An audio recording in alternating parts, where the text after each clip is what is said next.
KTGR. Andy Humphrey and Brendan Schaefer here. Thanks for popping in on a Tuesday as we get ready for more baseball tonight. We get ready for more World Cup tonight. And right now, even, in fact. I mean, just already has been a great day. Oh, it's been awesome. I mean, yesterday's was better, but it's been pretty great. Everyone is losing their minds over trying to fix this sport, and I'm like, what's broken? Look at that. It's not broken at all. It's a perfect sport. I wouldn't change a thing. Anyway, we'll discuss that. We'll discuss the second half of the season beginning for the Cardinals tonight. So what are your predictions for it? How do you think they'll finish into the All-Star break? What are your expectations for Matthew Liberatore? And then also playing the game of how are players going to finish stats-wise for the season? As several Cardinals, especially offensively, have been off to strong starts, but will that continue on into the second half? We'll dive into that. We'll dive into some injuries with the injury expert, Will Carroll. So how's the surgery for Cole Reagan's going to go tomorrow, and what will they find out? We'll ask Will what he thinks on the situation and a lot more when it comes to baseball injuries here at 425. Call or text us at 875-KTGR. Lots more to get to. NBA's crazy today. LeBron is going away from the Lakers. Kawhi's back with the Raptors, as you heard in the National Sports Center. So it's 2014 all over again. It's great. Love that. Anyway, we'll have some thoughts on that coming up at 525. But let's get to these first. I think it is fair to wonder, will Jordan Walker, in fact, replicate what he did in the first half offensively? If that's the case, the Cardinals probably inch closer towards playoff territory. They're currently, as it stands now, in the last wild card spot, just by percentage points, though. Marlins have played a few more games than them, so that's why the Cardinals, for the moment, sit in that spot. But no matter, it's still a second half of the season to come for the Cardinals, and we'll see how players like Walker, like Alec Burleson, can try to do what they did in the first half again and allow for the Cardinal offense to wake back up, as they had kind of a slow week last week at home. And now they take on the Braves this week for the start of a 3-game set. And we'll see how Matthew Liberatore can try to bounce back himself after a rough go of things lately. It gets started at 6:15 tonight. You'll hear it on KTGR. That's the Big Show's Big Deal on this 30th day of June, 2026. You can give us a call or a text here at 573-875-KTGR. The second 81 games of the Cardinals season begins tonight. And so now's not a bad time, Brendan, to maybe play a little over-under game with these Cardinals and some hypotheticals that they might go through. Yeah, I mean, it's actually a great time because I want to take a look at some of these guys as we're deciding, hey, can the Cardinals keep up what they've done so far? They're on an 86-win pace. If they just do what they did the first half over again, they might be a playoff team. And certainly, I mean, they'd finish 10 games over 500. That would be beyond what all expectations for this team were. But to get there, do we think the players, the key contributors that got them to this point, can replicate what they did in the first half? I think becomes a really interesting question. And you mentioned Jordan Walker. That's probably a good place to start. He's at 18 home runs right now at the halfway point. And it's been a little bit of a slump in the power department for him recently. Now he's going back to Atlanta, the area that he's from, tonight. Maybe that can inspire him to get back on a power surge.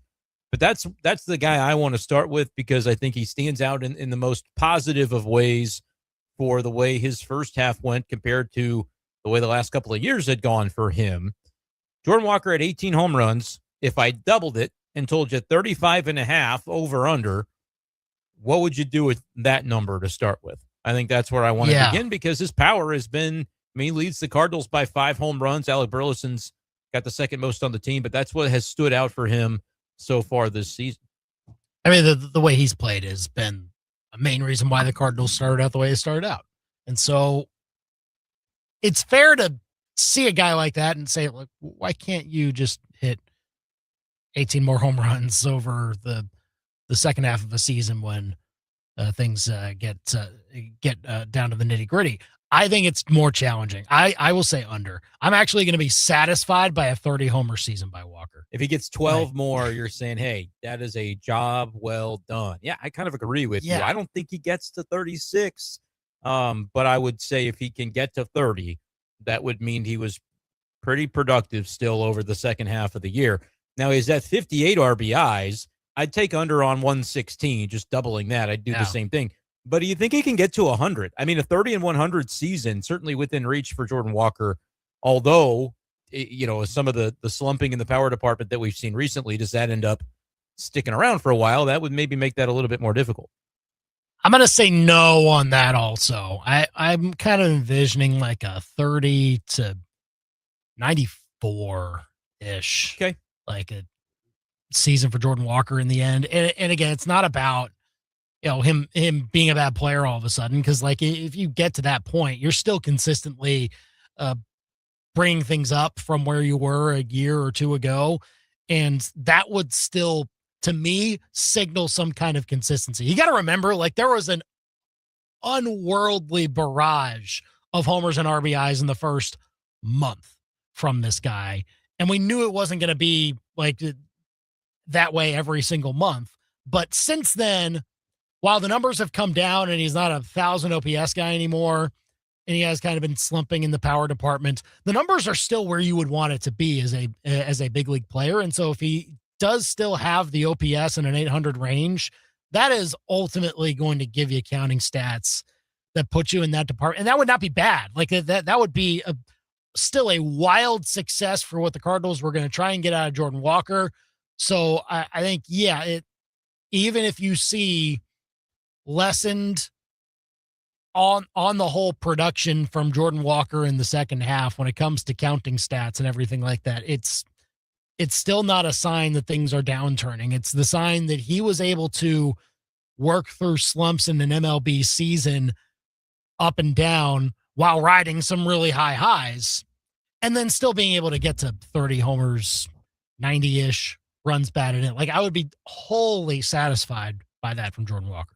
I will say this about the RBIs. I almost think he's more likely to get to 100 RBIs than he is 30 homers, because that is going to still be a product of the guys on in front of him.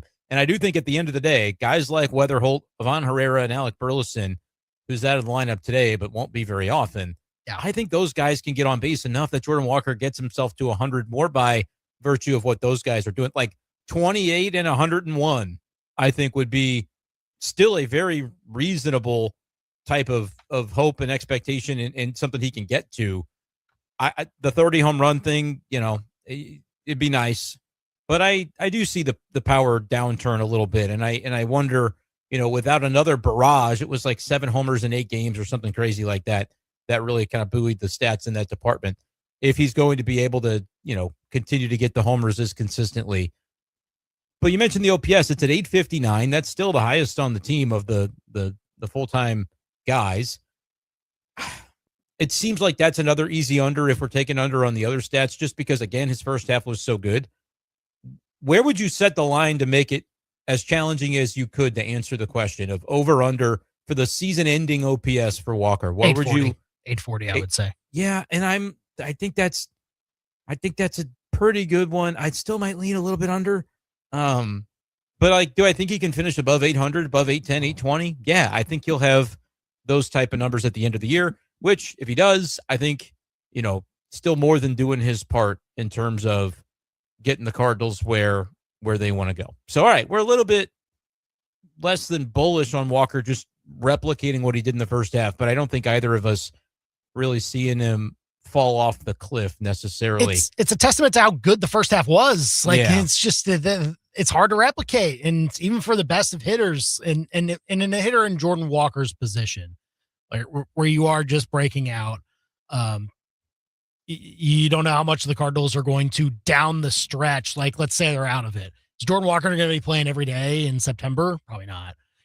So like there will be some of that that aptitude if in fact the Cardinals are not in the wild card race, not chasing anything, saying, you know what, let's give some guys some extra rest, make sure they don't pick up anything. It's not to say that Walker has been dealing with anything and we don't know of. Usually you do that with players that have been Like they'll probably do that with Mason Wynn, like almost assuredly, if that is the situation they're in. But we'll see on Walker. But that's always in the realm of possibility. So yeah, I'm totally fine with saying that. Hey, Jordan Walker, if you finish around the 30 homer range, around the 90 to 100 RBI range, that'll be really good. All right, who do we want to tackle next among the Cardinal? Stick with position players for now. Yeah. JJ Weatherholt, let's go with him. Yeah. 12 homers. Like, can he get to 24? I would probably say a little bit under, but again, if you would have told me 20 home run season for Weatherholt coming in, I would have said that'd be great. And I think he can get to 20.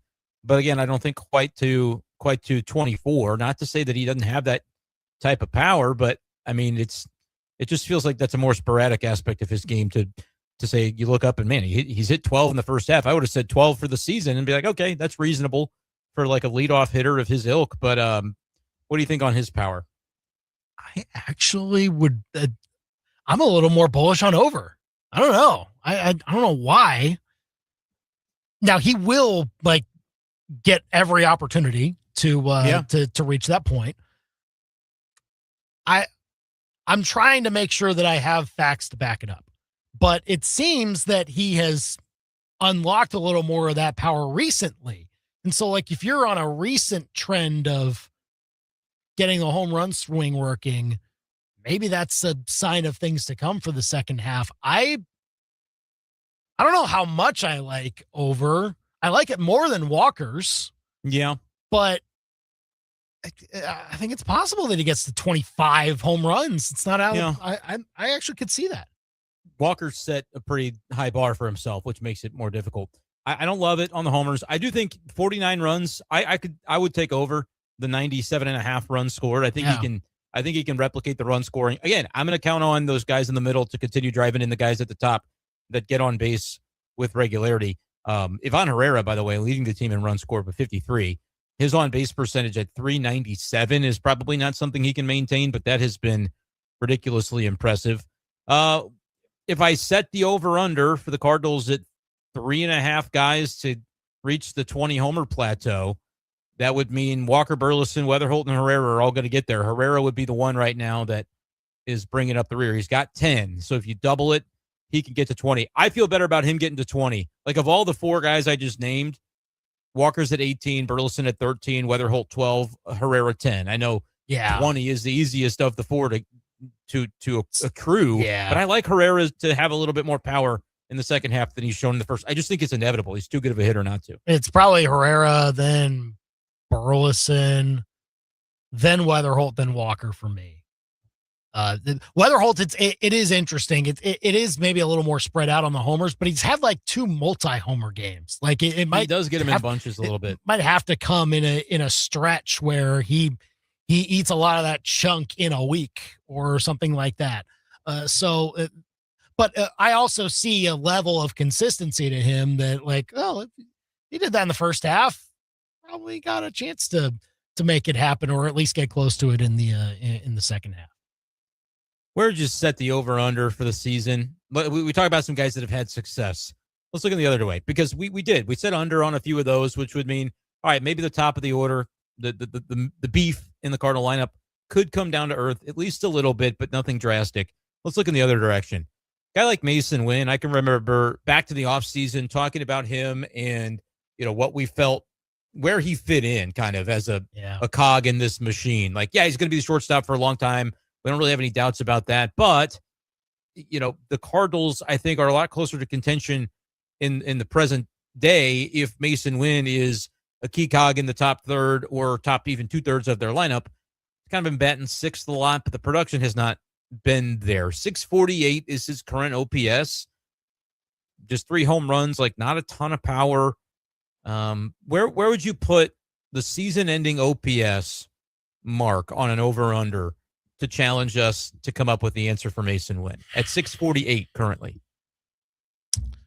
658. Like, it's actually pretty close to where it is right now. Yeah, and like, that might be his level. I mean, it might be. I don't know. Like, be a little better in the second half, and I might feel a little better. I kind of am not reserved to what he is. Like, he can be better. He can be a better hitter. And honestly, to stick as the Cardinals shortstop, maybe he needs to be. But I don't know if he does. Like the defense, it'd be nice. Yeah, the defense is enough to where like you can establish it for a while and give Even more with of a some leash errors offensively. here and there that he's made defensively this year. Like last year, he was pretty damn near perfect. This year, there've been a few where you're like, wait, what happened there? Even with that, he's still the best defensive shortstop in the game, in my opinion. I mean, he is unbelievable. I agree. So he could bat ninth for the next decade if that's what his bat is. But the Cardinals are in a lot better situation if that's not what his bat is. If his bat is league average or maybe a little bit above, and right now it's not been quite to that point. But I agree. I can't set the line much higher than where he's currently at because I just don't know if we're going to see that evolution this year. Yeah, like change a digit really, and that's where I would set the over, and not the first digit. Like don't do that. But anywhere within that range of like 650 to 680, like that's where I'm expecting it to land. Well, and it's not crazy. He's had 1,600 career plate appearances, and his career OPS is 674. Yeah. So the thing that worries me in being able to project a uptick in the second half is that he's always been a guy that, not a huge guy, plays at a lower playing weight, and because of the way he works and the demands on his body and his athleticism, has been a guy that's talked about losing weight throughout a season. Now, he's been in the league for a few years now, and so I imagine has kind of figured out what works for him to maintain. But, like, is there necessarily going to be a power uptick later in the year for Mason Wynn when you're getting worn down by the rigors of 6 months? Like, probably not. So is it a little bit of a, like I said, not a concern because I think he could stay in this lineup for a decade regardless of what he hits, but is it a little bit of like a underwhelming to see him at 648 right now and to acknowledge that it might even get a little tougher in the second half? Like, if you told me 658, I'm probably not taking the over. But I would say, yeah, he's going to be about 650, about what he's been. So, if you gave me 648, I would say over. I'd say he can uptick, but that's maybe more hopium than anything else, just because again, you do have that 674 career number to lean on, which has been what he's been over his course of his big league life. But like right now, it kind of is what it is. And you'd love to get more production there because I think Mason Wynn OPSing 720. Like, I talked off season what that would bring to this Cardinal team. Imagine those numbers from him right now. Cardinals probably have a few extra wins. If he were a slightly above average contributor instead of slightly below average, which is what he's been. He's an 86 on OPS plus. So that means he's 14% below league average. That's a guy that I will be watching closely in the second half to see if he can't maybe dig a little deeper and find something to get it going at the plate. I mean, it also seems, maybe I'm off base, shouldn't he also be maybe a slightly better stolen base guy? He's 6 of 8. Like, the Cardinals don't run a ton anyway. Like, I guess that's part of it, but like, he seems like he could be a guy that leads that charge a little bit. Well, I think you got to get on base a little bit more to expect him to be able to have a lot of opportunities to get there. And 6 for 8 is a decent percentage. You don't mind that. But he had, the knee procedure last year that was like going to get a little bit more into my knees this year and feeling like I can do some running. And, he stole 9 bases last year, was 9 for 14. Now he's 6 for 8. So on a pace to steal 12, that would be a career high. But you're right. Like, the way we envision Mason Wynn, the archetype of a player, is one that, the 316 on base, actually a career high for him if it holds, which kind of tells you where the power is, and it's that it doesn't exist. So if you're going to be a guy that doesn't hit a ton of homers, which he in 2024 had 15 home runs, like we have seen that from him before. That was the best season in the big leagues offensively. I just wondered if you're not going to be that guy with the power. I'm not really too terribly worried about that, but you're right. Like, can you impact the game in other ways on the bases to maybe up your offensive value when the situation demands it? But like, I think that's another thing. We talked about that with Victor Scott. It's like he's still in 9 bases. Obviously, he's in AAA right now, but that's a guy that, based on his speed and his profile, should be like among those league leaders in stolen bases, even if he doesn't get on base a ton.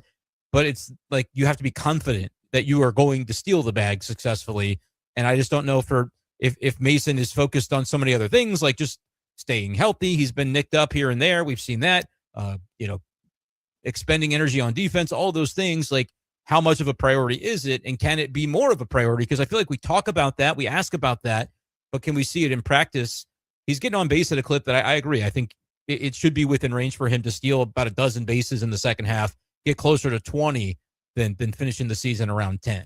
I would agree with that. That's something I'd at least like to see. If you want to weigh in on some Cardinals predictions for the second half, 875 KTGR here on the Big Show. Where do you want to go next? Riley O'Brien? Let's go pitching. Yeah, Riley O'Brien, we can start there and maybe pick out a couple of guys in the rotation. He's got 20 saves. Can he get to 40? I mean, that's more a reflection of the team than anything else. And if your belief is that he will remain the closer, which is my belief, they always could trade him. I don't necessarily think that'll be in the offing, but it could. I mean, if they get a great offer, then I think you'd be silly not to consider any trade that gives you a great offer. Yeah. But can he get to 40 saves? It's impressive that he's at the halfway point and he's already at 20. No.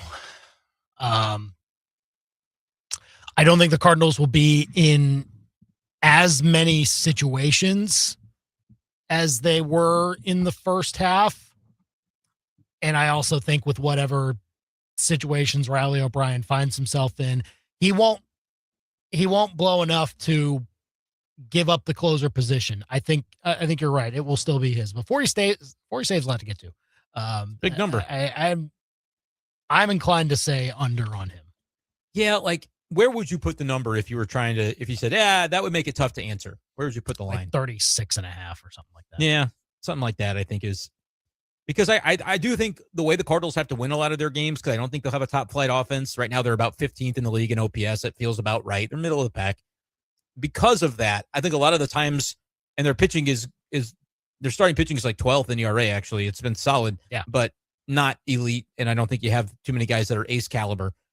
For that reason, you're going to be in a lot of those 3-2, 4-3 type of ball games where to win them, you'll need to have your leverage relievers 7, 8, 9 get the job done. That's how we saw them do it on Sunday against Miami. I feel like, 37, but I don't think I'd go all the way to 40 either.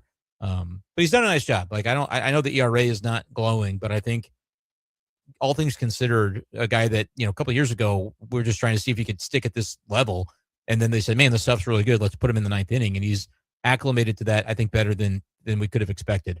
Where do you want to go with the rotation? Let's do one of those. Is there a guy who you think what's the biggest outlier among the starting rotation, in your opinion? Well, in either direction. In either direction? Liberatore. If you wanted to, you say it's Liberatore because he's not as bad as he's been. But who would be the biggest outlier that you think that won't repeat in either direction for the rotation?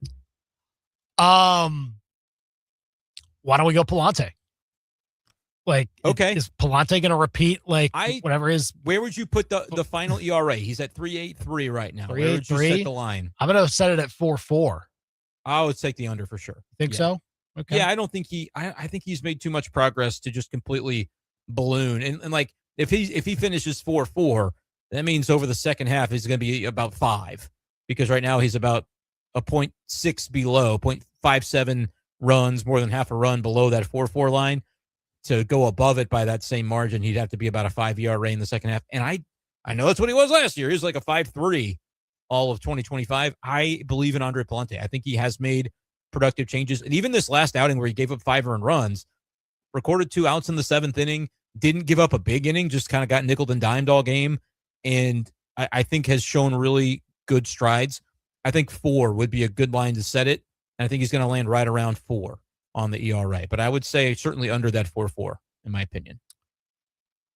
I would lean under as well. It doesn't take much to get to hide that point though. That's all I worry about. And again, starts down the stretch where maybe he won't be as sharp.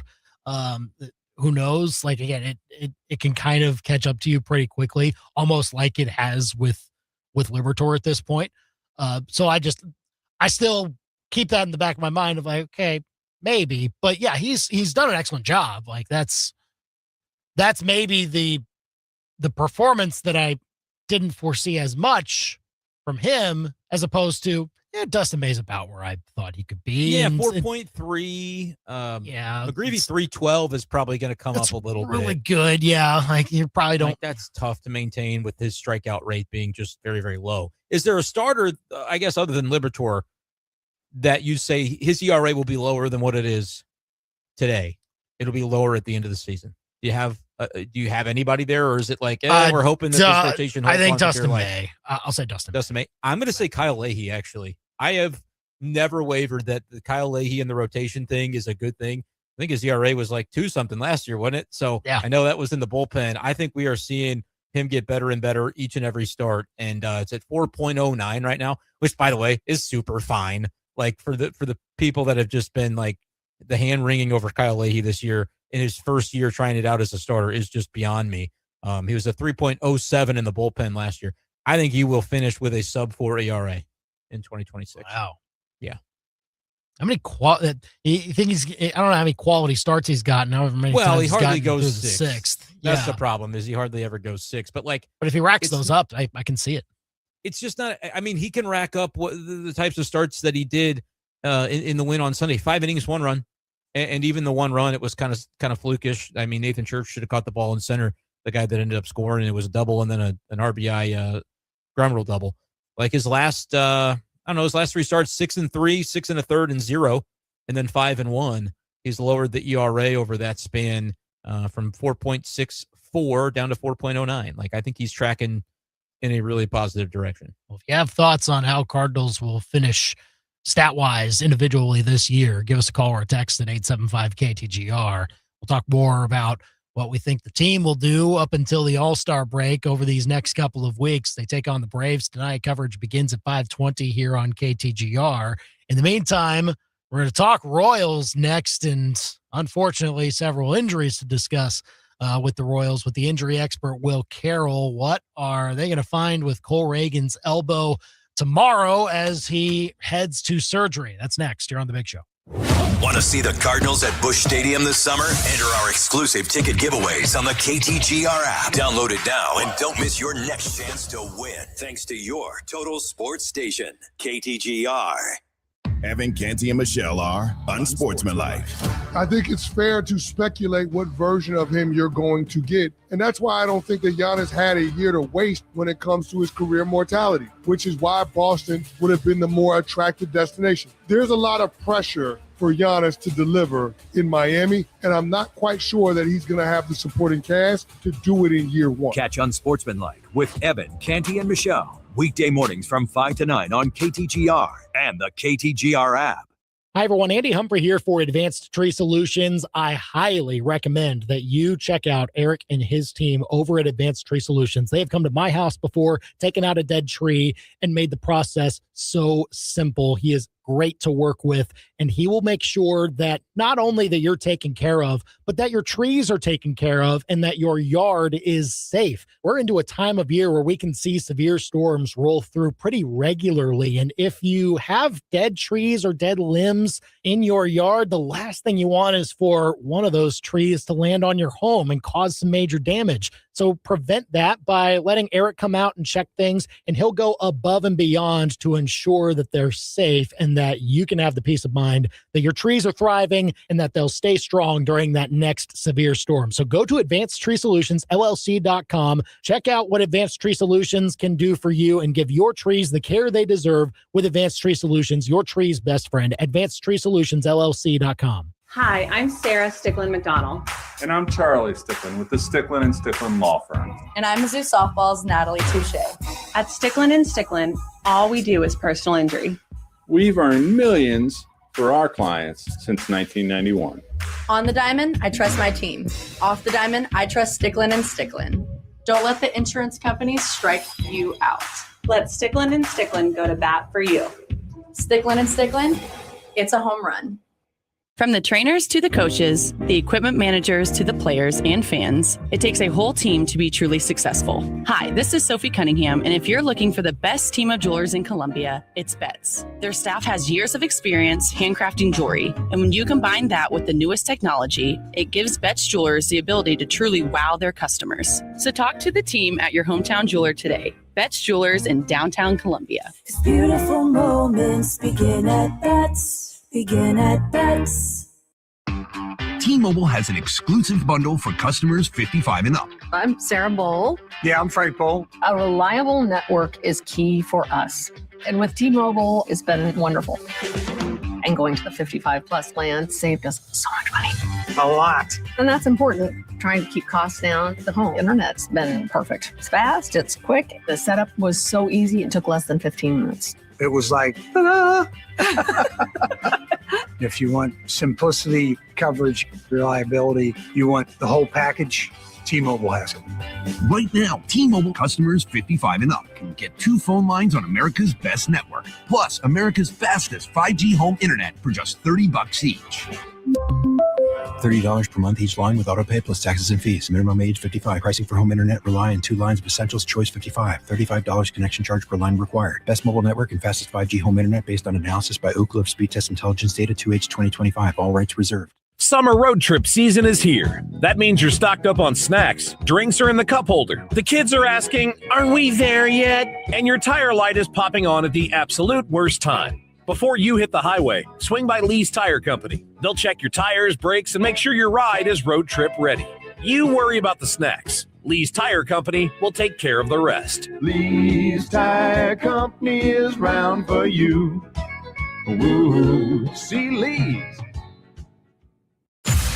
America is 250 years old. Show your patriotism with a commemorative America 250 KTGR t-shirt. Check out the design and order yours now at ktgr.com. Thanks to Steve's Pest Control. If it's Mizzou sports, it's happening here. Now, back to the big show on KTGR.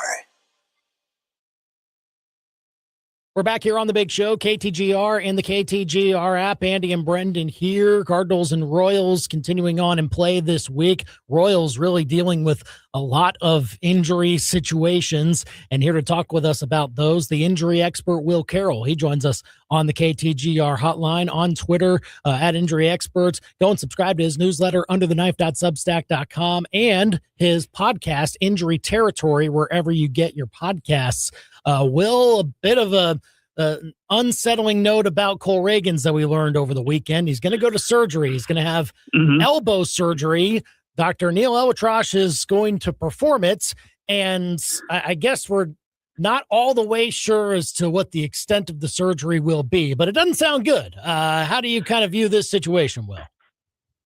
Well, it's certainly not good. You don't want to have surgery under any circumstances, and you certainly don't want to have one of your best pitchers out for an extended period of time. But let's take a step back and take a look at Tarek Skubal, who, we don't think this is a bone chip situation. They would have done it, but I think they're going to be able to get a good look inside. Are they going to use the nano needle? Maybe just look around, see what's the minimum you can do to get him back out there, to see exactly what's going on inside his elbow. And if they have to go further, if they have to get a regular scope, if they have to open him up, if they have to do a Tommy John, which isn't expected, I think it's great that we've got options here. And so if you go back just a couple of weeks ago, I guess, maybe a month, I had a great interview with Dr. Elitrosh on injury territory. So you can go back and check that out. And we'll see exactly what happens on Wednesday when he gets in there. Will, we saw Chris Bubich go through another rehab outing on Saturday. What's the progress for him as he looks to make it back from really multiple injuries, multiple situations regarding soreness that has kept him sidelined for much of the year? Yeah, that's really been the thing. It hasn't been the throwing; it's been the recovery. He threw a couple innings rather, and just wasn't getting it done because of the shoulder when it was supposed to be the elbow. But they worked some more. He went 2 innings again, pretty efficient. So I think it was like 22, 23 pitches somewhere in there. So it wasn't a heavy workload. But now we see how he recovers.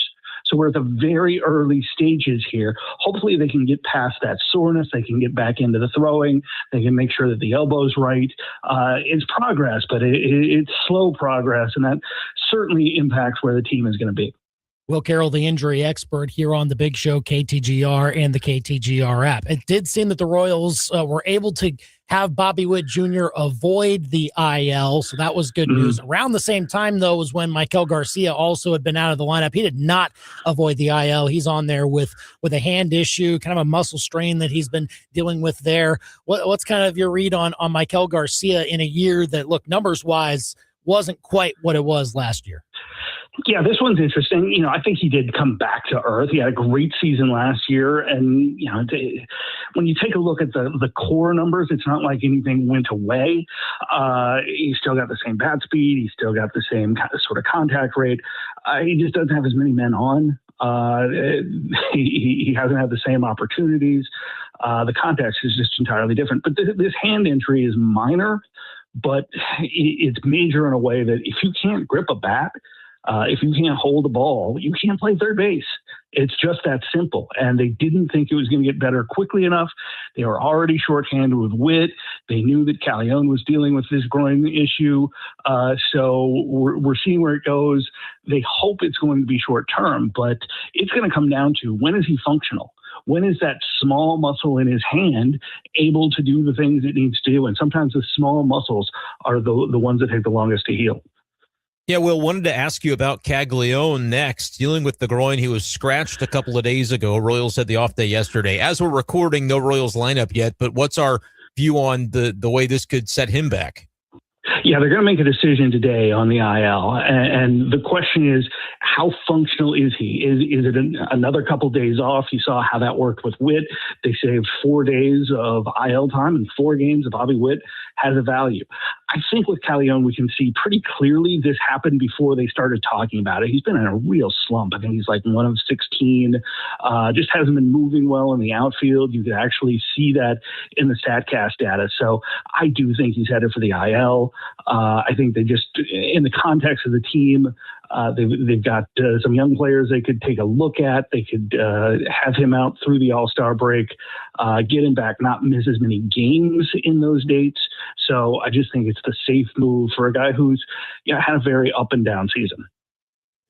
Injury expert Will Carroll here on the Big Show, KTGR and the KTGR app. With the opponents that the Cardinals and Royals will be facing this week, on the Royals side, it seems that they'll probably still see Yandy Diaz, even though he came out with a shoulder injury in the Rays last game. That they're not seeing it as too serious. But how do you kind of read that situation there, Will?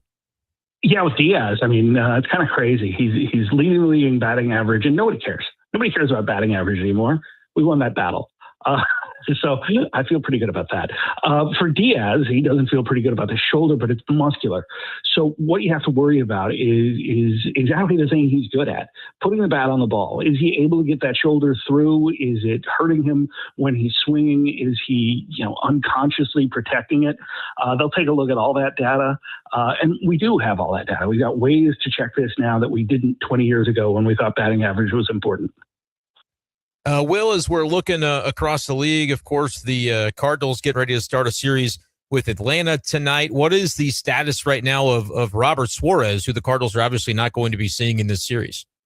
Yeah, he's out with an elbow issue. They don't think it's structural, but this kind of comes back to Cole Reagan's. What is it? If your elbow's hurting and it's not a structure, what's the problem, dude?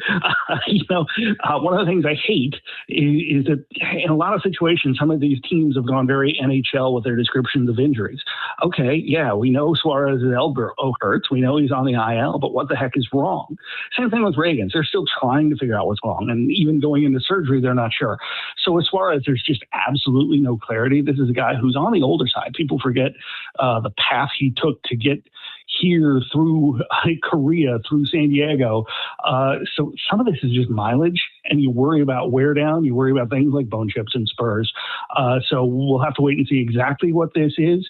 But it's certainly problematic for Atlanta and kind of puts their season in a weird place because obviously Philadelphia keeps creeping up on them. They've righted the ship. They've gotten Zach Wheeler back. They've gotten all their hitters hitting. On the other hand, Atlanta was running away with it, still has a big lead in the division, despite Strider being out, with Acuna being out. They've had all sorts of others in and out of the lineup. They've got, I think it's 5 possible starting pitchers that are in some form of recovery from surgery. Many of them from Tommy John. So Atlanta's winning in spite of themselves. So what do they do? It would be easy to go out and find another bullpen arm. There's always some of those. I fully expect the Mets to trade Devin Williams, so he could be a special setup guy for when Suarez is back. So we'll have to see exactly where this goes, who's willing to trade, and what exactly Alex Anthopoulos is going to do. Will Carroll, the injury expert here on the Big Show, KTGR, in the KTGR app, to a big name that we learned of their recent injury last week, Mike Trout. How are you kind of seeing things revolving him as he tries to get back once again from injury for the Angels?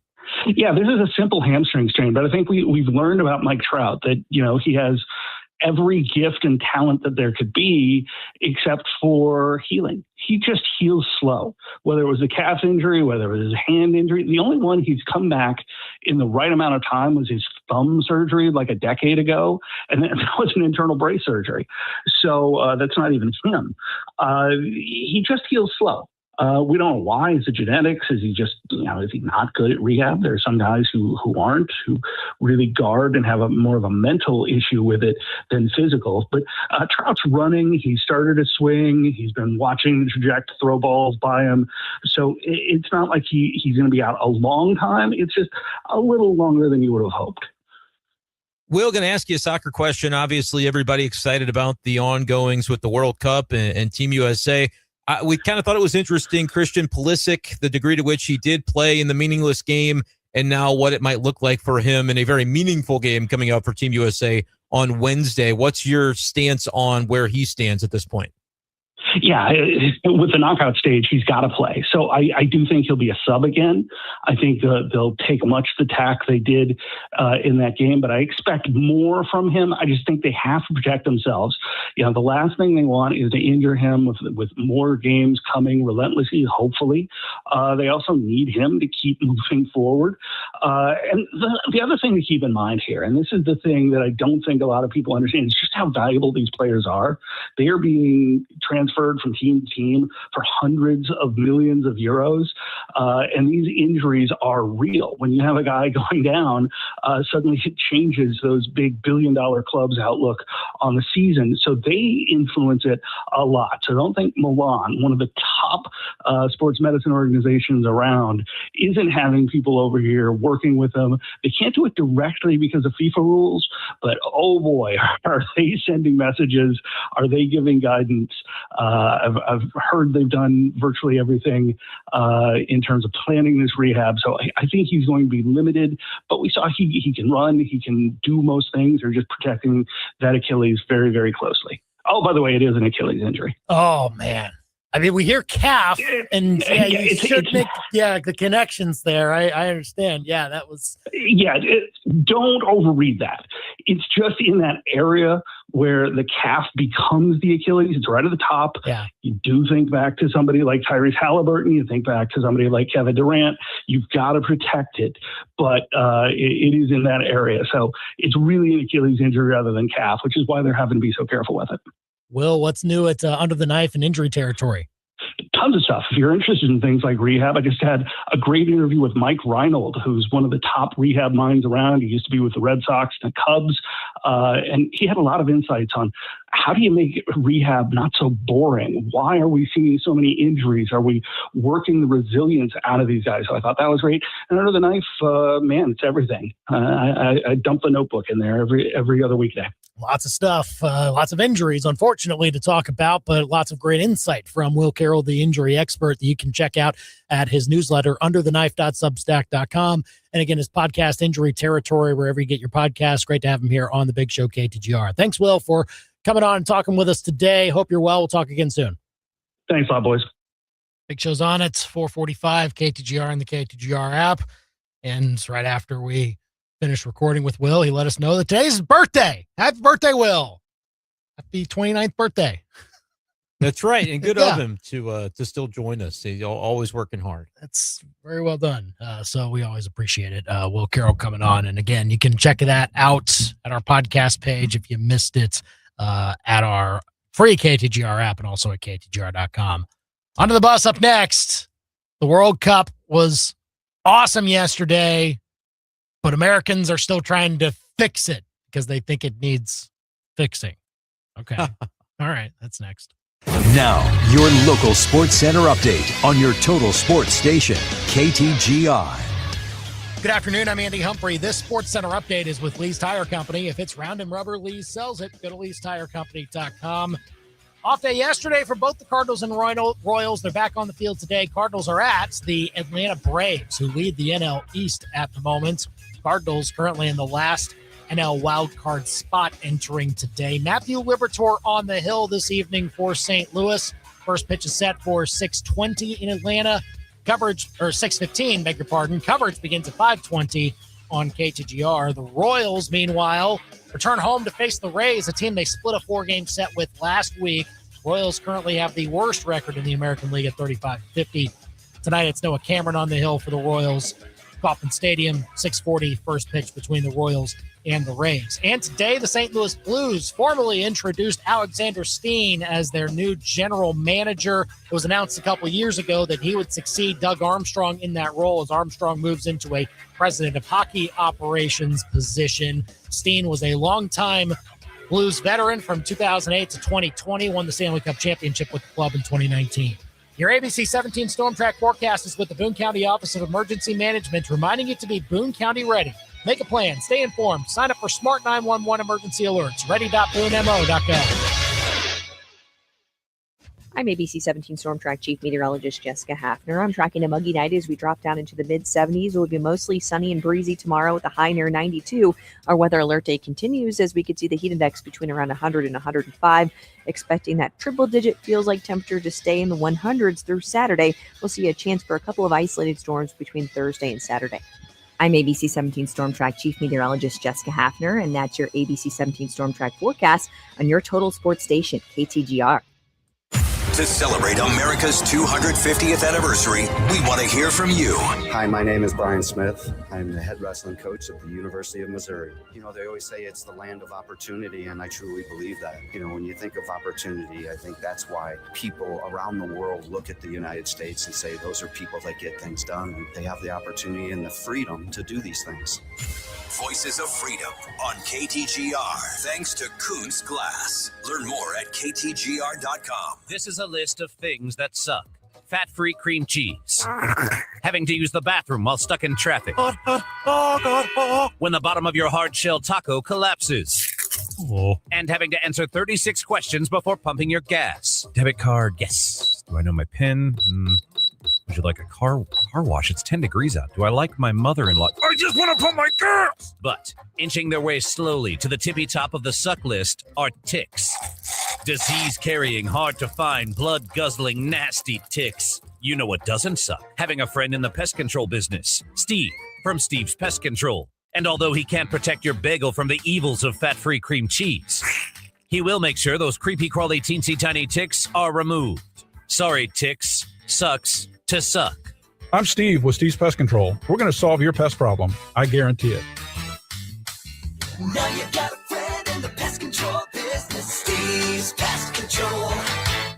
The parking lot meetup. Okay, park under a light, text someone, anyone. Should have probably case netted him. How loud can a human scream? Oh, this is probably how true crime podcasts start. Wonder if that bear spray's still in my trunk. Ugh. What kind of person drives a Dodge Dart? You could skip all that and just go to Family Pawn, get cash in hand, and sell your stuff safely and quickly without winding up in a Netflix documentary. Not your traditional pawn shop. Family Pawn. FamilyPawn.com. This August 4th and 5th, join former Missouri Tiger football players Drell Jackson and myself, Michael Agnew, at our API football camp. We're not just building football skills, we're building leaders. Over 3 days, we'll dive into deep technique, strategy, and leadership development. You'll work side by side with me and all of our coaches to bring out our best on the field and in life. Whether you're chasing that starting position or learning how to lead, this camp is for you. Spots are limited, so sign up now at apiprojectfitness.com. Let's grow your game and your leadership. What happens when some sunburned softball parents and a car full of kiddos walk into a bar? It's post-game perfection. Win or lose, everybody's hungry. So ditch the drive-thru and head to Billiards for some fantastically delicious burgers, spout-dyed fries, cold drinks, and a little team bonding over a game of pool or two. A coach and a couple umpires walk into Billiards. What happens next is up to you. Look on down for burgers and beer. Billiards on Broadway. Call your shot at billiardsonbroadway.com. My name is Taylor, and I have had insurance with Phyllis Nichols and her team for over 9 years. One of our early claims we had to make, unfortunately, was from a hailstorm. And as soon as that first hail hit our house, I texted Phyllis and I said, oh boy, we're in trouble. Phyllis walked us through everything, made everything very seamless. Phyllis made it so easy. Her team followed up, checked in, and really went to bat for us. When things weren't moving properly, she would make sure that everything was accounted for, and she really just did an above and beyond job for us and everyone we referred her to. Nice deck, bro. A simple, harmless phrase that you'll hear one of two ways this summer. Nice deck, bro, or nice deck, bro. You don't want your bros mocking your deck. And the only way to get a bro-approved deck is with Kretsch's Custom Exteriors. Benefits of a Kretsch's deck include lounging, grilling, and having an unreasonable amount of fun peeing off of it. Because, come on, bro, it's the ultimate. Kretsch's Custom Exteriors. True beauty is on the outside. Kretsch'sCustomExteriors.com. Your daily fix of local sports lives here. This is The Big Show on KTGR.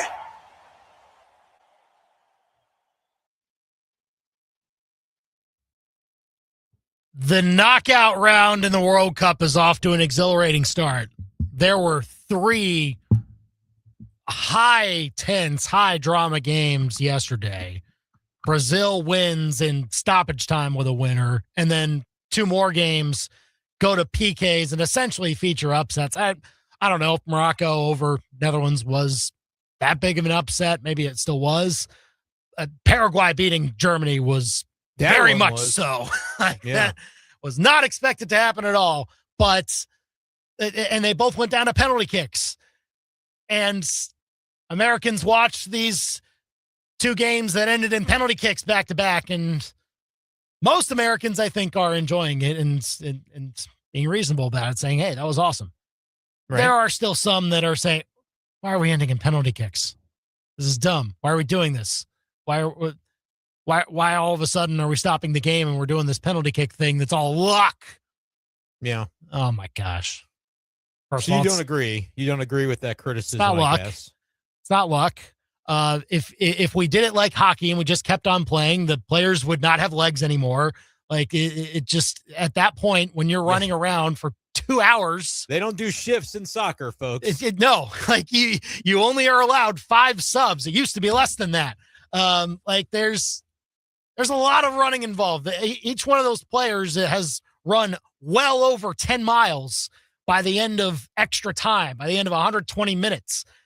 So, yeah, it makes sense that you just got to find a conclusion. And it's as pure of a conclusion as you can come up with, as opposed to the usual run of the game. Kick the ball towards the net, see if you can score. Other team, stand in front of the net, see if you can stop them from scoring. Why does it need to be any more complicated than that? We want to make it more complicated by putting all these other, we need to find a different way to end this game. We need to come up with a gimmick. Seems to be, the American way that we think about sports. Ooh. Of just like, we need to make this sport our own. Because but what if they think the PK is the gimmick? What if they're already saying it's too gimmicky? Well, they wanted to make it their own gimmick. That's the problem. Is we that didn't pick it. It's not our gimmick, so we need to choose the gimmick to make it our thing and make it better. It wouldn't just be our thing. It's not to make it our thing. It's to make it better. Interesting. That's the argument. No, it would not be better because it's perfect. That's all. I just think soccer's perfect. I've never had any criticism of the sport. Like it's just a well designed. Yeah. Well, the reason it's actually a different answer for me. The reason, Andy, that they have to end in PKs is because it's the only way sometimes that people score in that sport. So you gotta end the game eventually. You know what I'm saying? I can't really even disagree with that, because after 120 minutes and you still haven't scored, the players are going to have less and less of an ability to score. Let's trot them out there and start putting them on net. Let's go home. Like I agree with that take. It gets harder and harder the more you play. So yeah, it's and again the drama itself, like you saw that both penalty shootouts went all the way down to the wire, and you saw just every tense moment, every miss was magnified, and it's just it was high drama, and that's all what this tournament's about.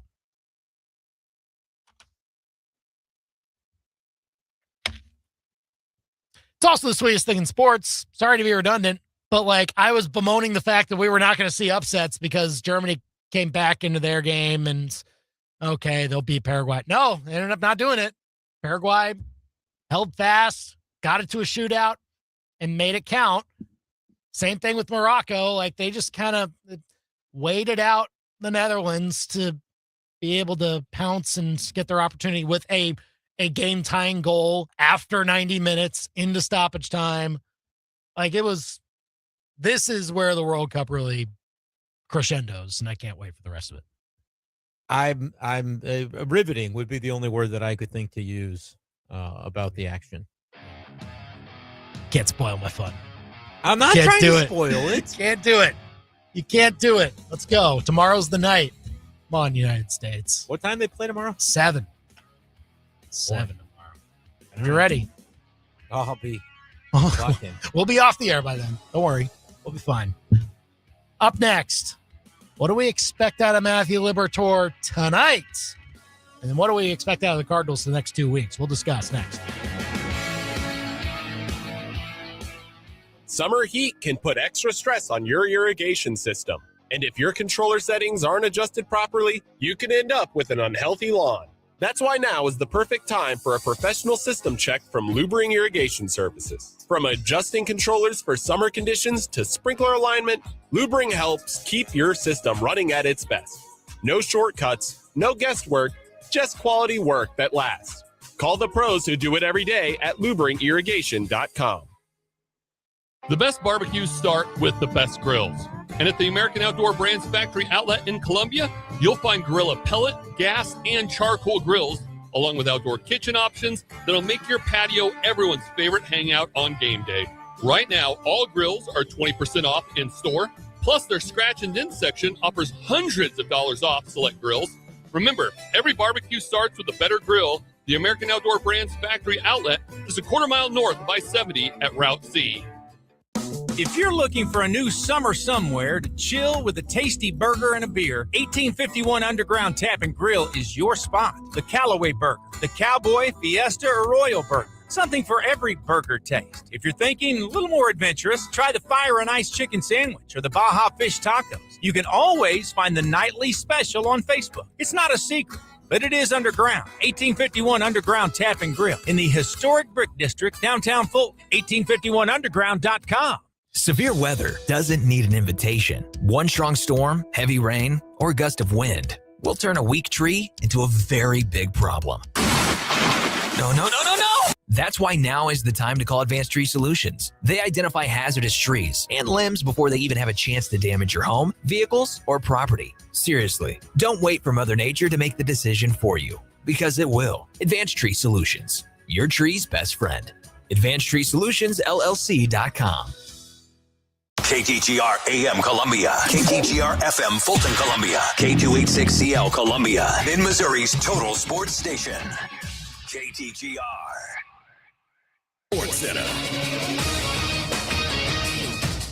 I'm Christine Lisi. 7 years after helping lead the Raptors to their first and only NBA championship, Kawhi Leonard likely heading back to Toronto. ESPN's Shams Charania is reporting the Clippers nearing a deal to send Leonard to the Raptors for Brandon Ingram, Grady Dick, 2 first-round picks, a pick swap, and 2 second-rounders. Certainly this shakes things up in the East, notes ESPN's Brian Windhorst. This is a real balance of power shifting trade. This is the first one. This is the first major transaction that has changed the balance of power. The Heat have the potential to do that, but they aren't yet ready to contend. The Raptors are now ready to contend. The New York Knicks, for the first time since they got done with their parade, are going to sit up a little bit on this one. This changes how the Eastern Conference shakes out. Yeah, the big story today in the NBA, LeBron James told the Lakers he won't be back. Warriors plan to pursue him. Cavaliers and Heat also expected to be in the James sweepstakes. Wizards not interested in trading forward Anthony Davis and are not listening to trade offers for him. Serena Williams, in her first professional singles match in nearly 4 years, lost in the opening round at Wimbledon in 3 sets to Australia's Maya Joint. ESPN Radio is presented by Progressive Insurance. Progressive Commercial Insurance can protect your small business with over 30 coverage options, an easy-to-use mobile app, personalized discounts, and more. Get a quote in as little as 8 minutes at ProgressiveCommercial.com. Discounts and coverage selections not available in all states or situations. From Faroe, tee to the 10, to the house. Bush. Back to the wall, and it's got her. And Arrowhead. Touchdown! Kansas City! To your speakers. This is the big show, baby. Get fresh takes on the biggest sports stories in mid-Missouri. Right now, this is The Big Show with Andy and Brendan on KTGR. Getting set for more Cardinals baseball tonight. You'll hear it with coverage in a little over 15 minutes from now. If you want to listen to our full show, just a reminder, KTGR app. It's free to download. Go and check it out now wherever you get your apps so you can hear Brendan and me coming up here for the whole rest of the hour as we talk Cardinals. What do we expect out of Matthew Liberatore tonight?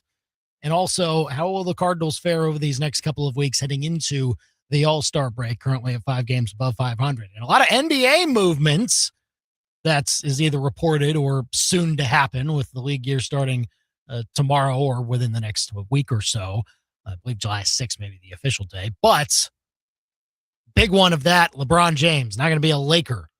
Where should he go in the twilight of his career here? 875-KTGR if you want to call or text us. But first, it's 5 o'clock. It's time for the top 5 at 5 on The Big Show. Number 1. If you want to trade away for curtain number 1, you can have curtain 1. Cardinals get started with a new series tonight in Atlanta. Pregame coming up in just about 15 minutes over the airwaves, KTGR.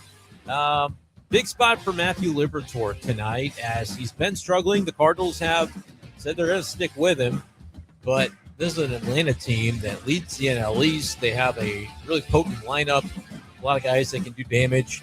So this could be one of the toughest assignments that he will have had, and he's already not been doing particularly well. Cardinals as a team, pretty good first half. They're through 81 games, 43 wins. If they can double it, get to 86, I'd chalk that up as a pretty big win. But, boy, this coming stretch for the team. Atlanta, then to Wrigley, 5 with Milwaukee, who leads the Central, and then 3 more with Atlanta before the All-Star break. Number 2. Number 2, your timing is impeccable. And we talked with Will Carroll, the injury expert, about the Cole Reagan's upcoming elbow surgery. Not necessarily like a Tommy John type of deal. And Will noted that it could be as simple as a Scooble situation, which ended up being a pretty favorable outcome for him. And he returned pretty quickly. So that's kind of what you're hoping for with Cole Reagan's. But, man, if that's not the case, I think that's probably about curtains. It probably already is curtains with the different injuries and the underperformance that the Royals have had this year. But certainly disappointing to see them where they are. They'll start with the Rays, a new series tonight. Number 3. There's Jordan for 3. Yes! Yeah, the NBA stuff is already going nuts. LeBron maybe going to be a part of his next super team. Signing up, I guess the Golden State Warriors are going to make a play with all their old guys that they could combine together to go for another run. I kind of think about that in the terms of LeBron gets to pick where he wants to go. That's how the NBA works. It can happen anywhere. Why is it that Warriors fans might get to be the beneficiary of that? They've already had it pretty good. Why don't they go to just pick a charity team and go somewhere where they can bring a championship somewhere completely new? I don't know. Just a thought. Number 4. Oh, shanked it. Yeah, the Blues have introduced Alex Steen as their next GM. Of course, Doug Armstrong, still the president of hockey operations now for a couple more years on his current contract.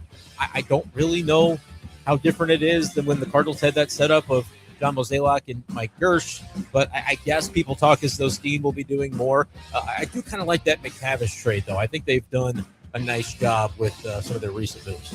Number 5. What is the 5 fingers? Say to the face. Slap. Yeah. My reason that PKs to end the World Cup games is the right thing isn't necessarily a supporting aspect of the sport. It's because otherwise nobody can That's score. The Big Show's top 5 at 5 on KTGR. Call or text here, 875-KTGR on the Big Show. It's fair to say that because, you can't make any more subs. You can't, really change tactics all that much after 110 minutes. Is something drastically going to change in the last 10 of extra time? A lot of times not, unless somebody falls down, a defender or something, and a player gets a breakaway and it's something fluky happens. You obviously leave open the possibility for it to happen, and you play a requisite amount of time, and then you say, all right, yeah, we're I think we're done here. Let's just go to the spot and figure things out from there. I really don't mind, though, this idea that people would like try to come up with something to make it more interesting, because that's just the lens through which they view the sport. Like, I'm at least aware enough to know that, like, it's not my business to change the rules of soccer because I hardly watch it and don't really care that much. And so for diehard fans that love the sport, like, yeah, they would react the way that you're reacting and say that there's no reason to change what is already a formula that is beloved around the world. Like, totally understand all of that. But if I were to dive into some of the thoughts that people have of how you could change it, I do wonder about the idea of I saw somebody say, do the penalty kicks first and then do the 30 minutes of extra time, because of the way that soccer is played, that you can, like, let's say the team that's most confident in its PK ability right now is going to maybe just kind of sit on it in that extra 30 minutes. It could make for an interesting dynamic of, oh, we know we've lost. So, the PK, if it comes to that, so we have to go out and try to score in this extra time. We can't just kind of sit there and turtle on it. But the inverse is still going to be true, right? The team that won the PK thing is then going to say, we can turtle on it. So it's not really that different. I guess in that instance, you would definitely have one team that's not accepting of the turtle, whereas in the way that it plays out, you could have two teams that are like, we'll take our shot with PKs rather than make a mistake here in the final, waning moments, which, again, the waning moments of a soccer game, nobody ever knows when they are, because the referee at his discretion just gets to decide. Well, yeah, it's like he's got his watch. Like he claims that it's right there. Yeah, the back and forth one at the end of the group stage, that the scenario was like nobody wanted to have to play Spain, and so both teams could tie, and like they would be okay with that. Well, but then they just kept trading goals like crazy. Are you talking about Algeria and Austria in Kansas City on Saturday? Well, that was just a case where both teams just they could draw and they could both be in. That's what I'm saying. They could both be in, but there was an incentive for one of the teams to draw rather than win, because they would have drawn Spain if they had won. Sure. And so like that is the team that scored, and then they immediately give up the equalizer and it's 3-3 at the end. Kind of wonder if they kind of gave up that last one on purpose, because otherwise, because at that point, you're in, you're not going to give up 2 goals. Right. And so if you give one up, we don't have to face Spain. We get maybe a little more favorable of a matchup in the next round. Yeah. But that game, the clock said 96 minutes and there was only 4 minutes of stoppage time. So well, because again, don't there's, understand. It's because during stoppage time, there can be stoppages, like either penalties or substitutions, goal celebrations, stuff like that. I don't buy it. You can't tell me that in 45 minutes of soccering, that with a 2-minute hydration break already it's like factored 3 in? minutes now. It's like a 3 minute. Yeah. You're telling me in 45 minutes of soccering, there was 1 minute that we needed to add for soccer players falling on the ground and pretending to be hurt.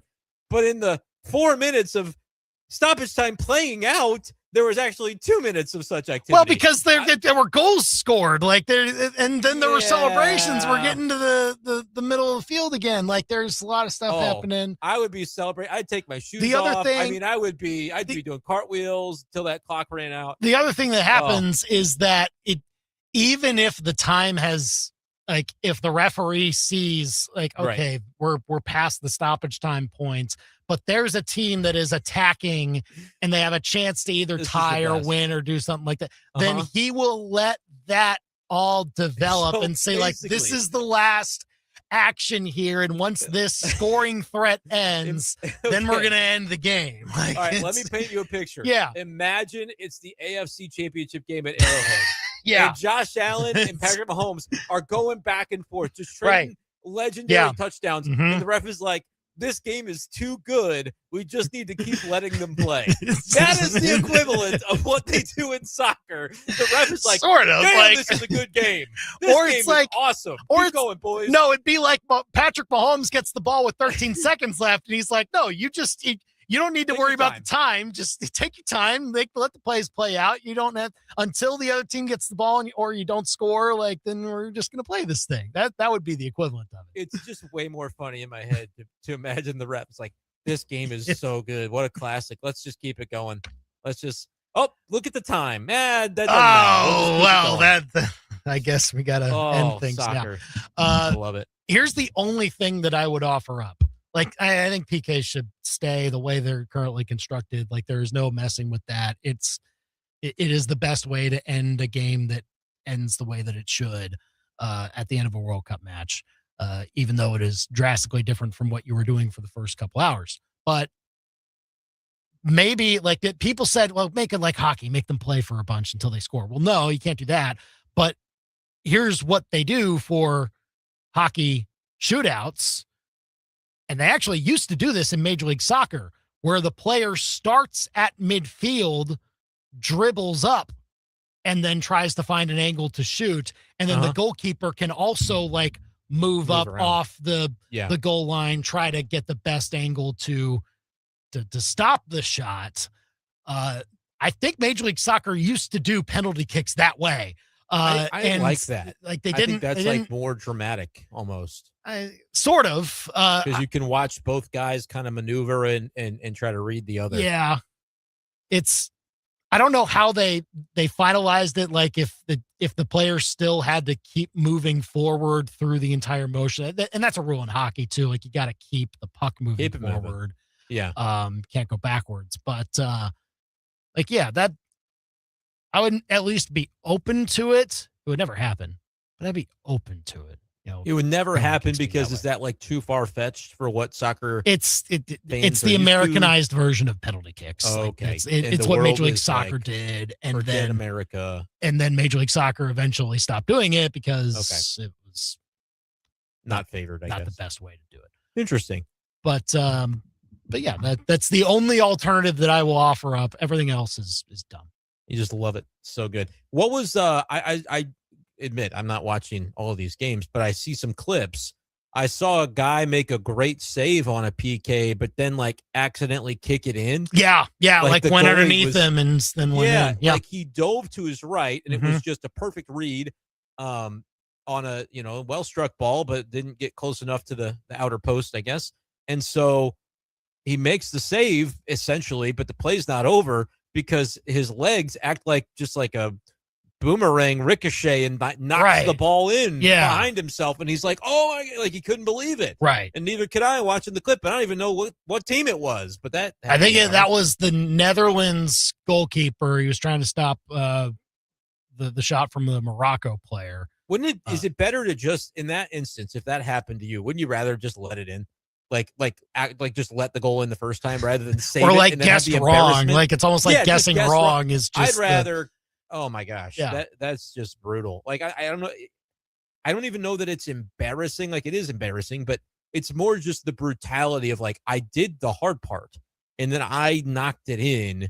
Yeah, on like a reflex, after mid dive, like that. Just that's got to make you sick. No, it's tough. It's hard to predict, but it's also just comes down to technique. Sometimes you have to know how to fall as a goalkeeper so that you don't let that ball behind you and then fall victim to your own reflexes, just knocking the ball in accidentally. So yeah, unfortunately the Netherlands lost on the last kick, and that was one of the goals that Morocco used to advance. So yeah, it was wildly entertaining yesterday, top to bottom.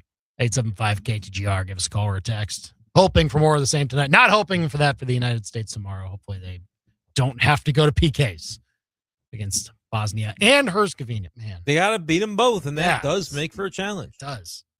But anyway, we'll stick to sports that originated here for now and talk Cardinals. What do we expect out of Matthew Liberatore tonight? Let me look at this Braves lineup. I assume it's good. Working with here. What's that? Probably pretty good. Yeah, I mean, at this point, Cardinals they're facing Martin Perez. Yeah, it's been a lefty, been around the block, but has stayed consistent pretty well. Yeah, 3 ERA this year. By the way, in the department of like Matthew Liberatore, what are they trying to shake loose to get him to perform? Ivan Herrera catching Matthew Liberatore tonight. That is the first time we will have seen that all year. Okay. first time Herrera is catching anybody other than the two guys he always catches predominantly in McGreevy and Palante. He's only caught those guys as starters prior to today, this season. So that's something to make a note of. Off day, Cardinals love to stack them. It's Burleson's turn. So Blaze Jordan at first base, Fermin at third. Velasquez in the lineup, but not playing the field, which is for the best. He's DHing. So we'll see if he's able to contribute. Yeah, man, there's only 3 lefties and a switch in the lineup. And the reason I bring that up is Liberatore has actually been worse than against lefties than righties this year. But like, yeah, the Braves have some dudes in that lineup that you got to look out for. And like Olsen, Michael Harris having good seasons, Albies, Drake Baldwin, like they stack them all at the top of the lineup. Bottom half of the Braves lineup is more so like Austin Riley really struggling this year. Yeah. But like I imagine it could get to a part where like if Libby's wearing down third time through that they might try to protect him a little bit off the off day and not have him extend if it's like just get something positive to build upon and not let him face some of those lethal bats in the middle.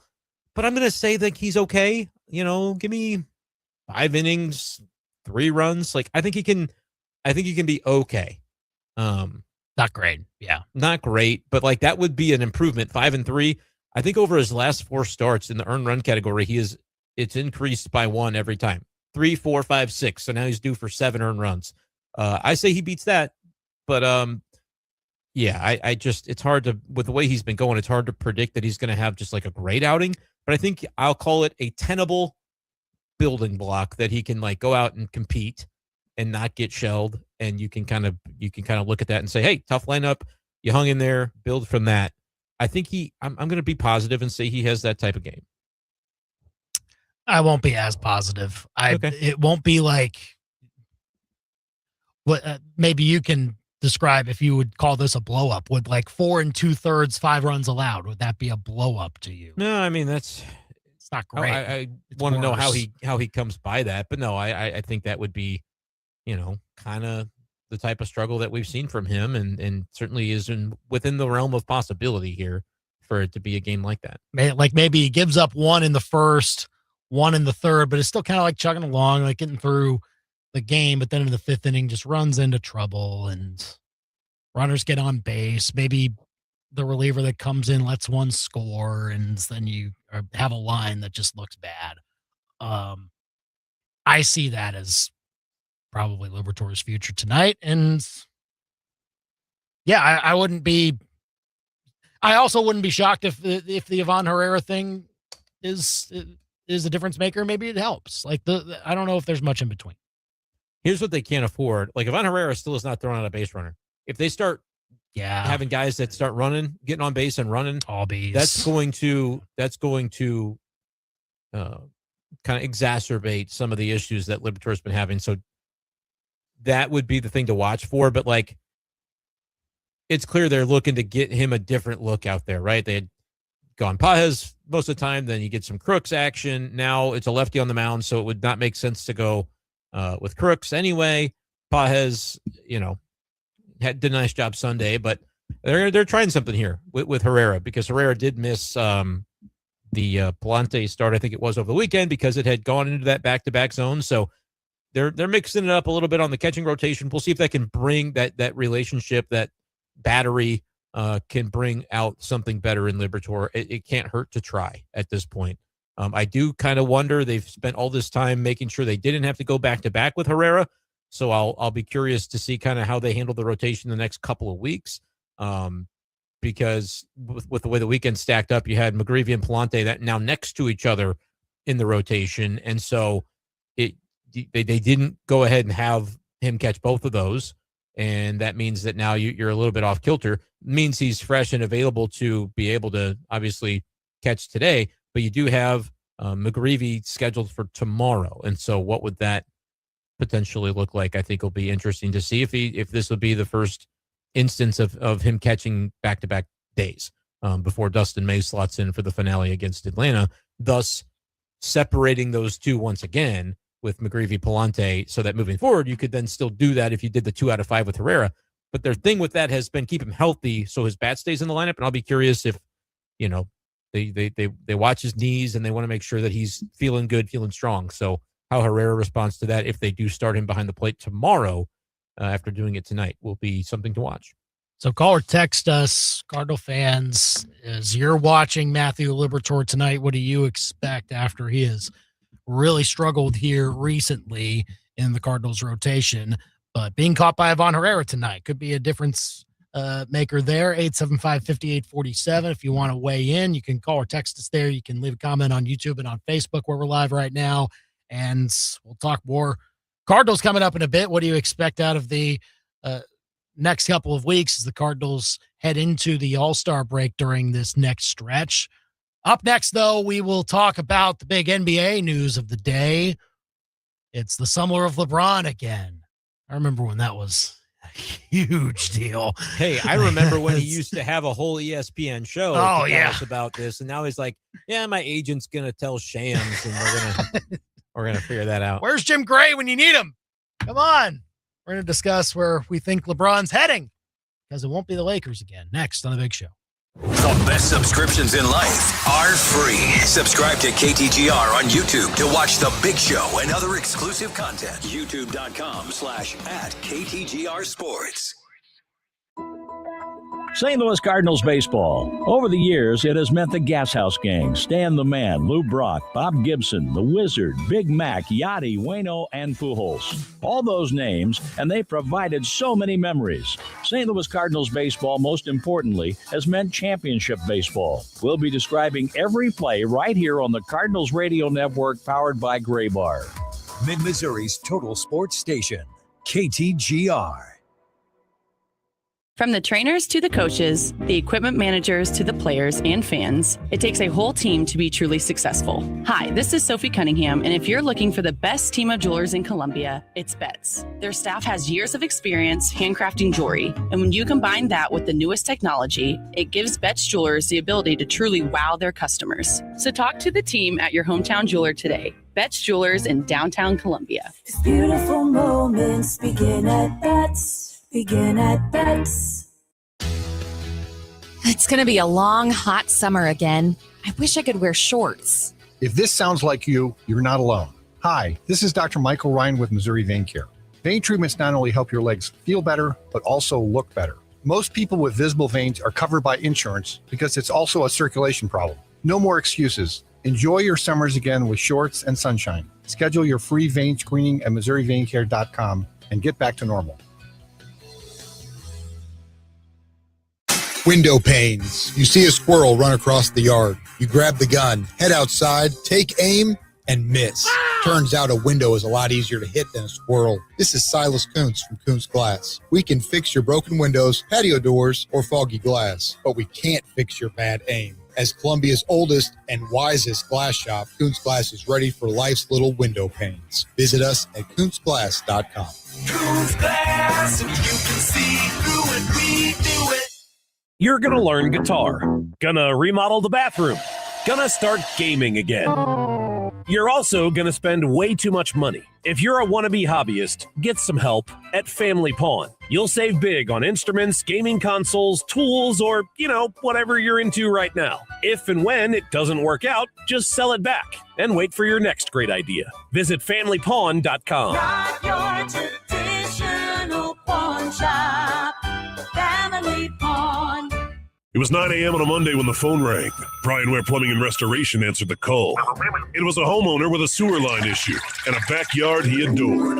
But Brian's team does non-invasive sewer repair using state-of-the-art tech, including UV light curing resin. Suddenly, it's not a plumbing job. It's CSI Boone County. Sunglasses and David Caruso not included. Better call Brian and unplug your plumbing problems. BrianWarePlumbing.com.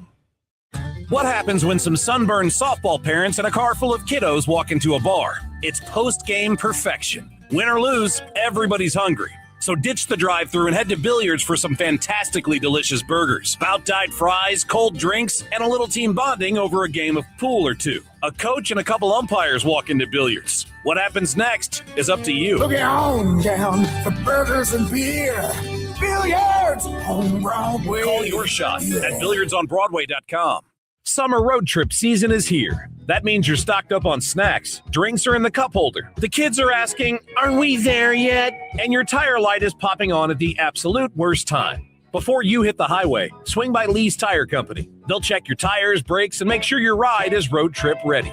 You worry about the snacks. Lee's Tire Company will take care of the rest. Lee's Tire Company is round for you. Ooh, see Lee's. 250 years of American history. No letter grades, no final, just fun. Take our red, white, and blue quiz now at ktgr.com and test your American history knowledge. Thanks to Absolute Roofing. The best local sports talk around on your ride home. You've got the Big Show on KTGR. Getting set for more baseball tonight. Call or text us at 875-KTGR if you want to weigh in on the Cardinals. Now Matthew Liberatore is going to do this evening against the Braves. Braves lead the NL East. Not by as much as they used to, though. They're getting some competition all of a sudden. Now we'll see if the Cardinals can at least finish well down this stretch. We'll talk more about what they can do down the stretch here in a bit. But Brendan, let's talk about this is blast from the past stuff, I think, from 2018-ish in the NBA. Oh, LeBron's looking for a new place to go. Oh, Kawhi Leonard's now on the Raptors.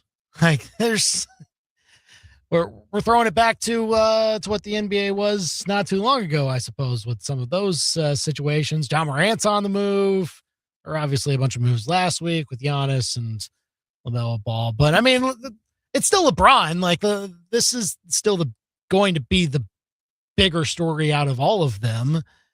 So the fact that he's not going to be a Laker is now making us wonder, okay, who's next here? Who's it going to be?